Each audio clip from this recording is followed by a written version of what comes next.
Assalamualaikum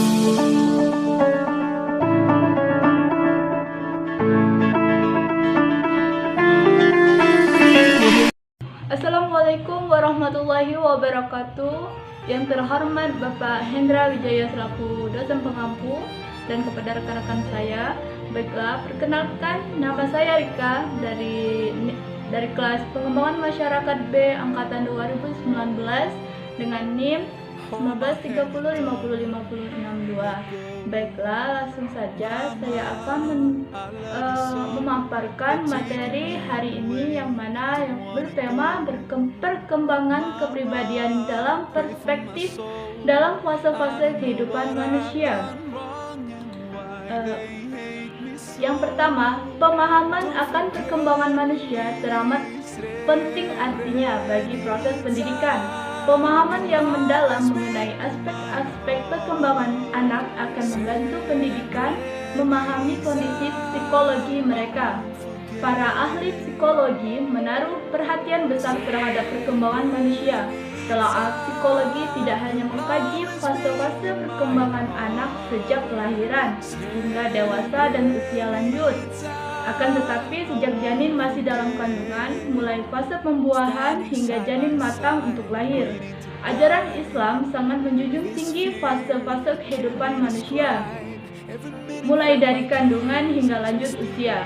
Dalam satu hadis, Nabi bersabda, "Didiklah anak-anakmu seiring dengan perkembangan akal pikiran mereka."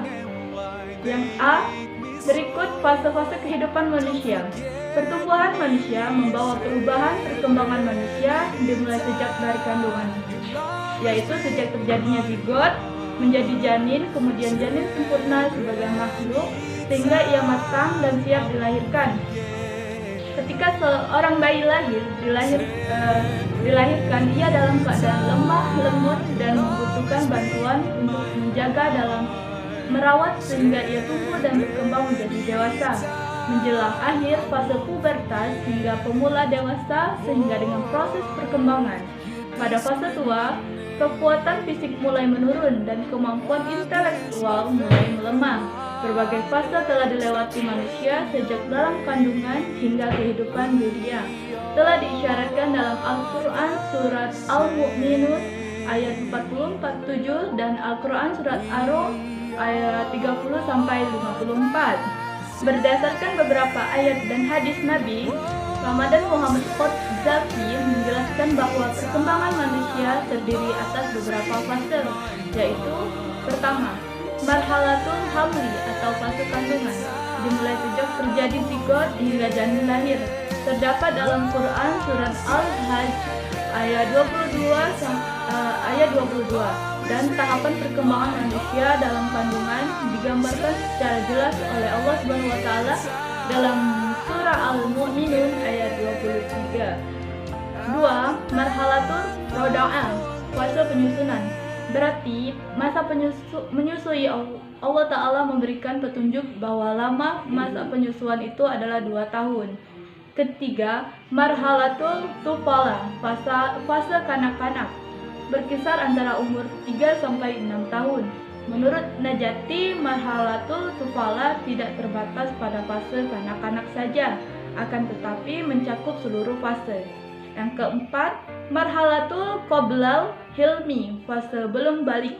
Pada fase ini perkembangan anak baik fisik, psikis maupun akal belumlah sempurna. Awal fase ini merupakan pemula hasil anak untuk mengenal orang dewasa dibuat keluarganya. Perkembangan fase ini terdapat dalam surat An-Nur ayat 24-58 dan surat Toha ayat 23-32. Yang kelima, marhalatul hilmi, fase balik, fase akhir usia anak menuju remaja. Fase ini meliputi masa pubertas. Dan yang keenam, marhalatul syuddah, fase dewasa. Fase ini merupakan masa di mana seseorang telah matang dari sisi biologis.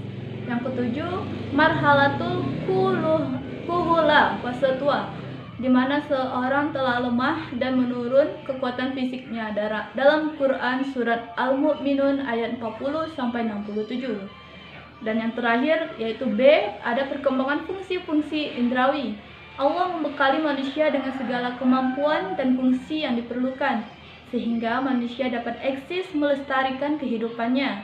Ketika seorang anak lahir, ia tidak mengetahui apa-apa, kan tetapi tidak lama kemudian panca indera dengan berbagai rangsangan dari luar yang mengenai dirinya dan menimbulkan berbagai perasaan.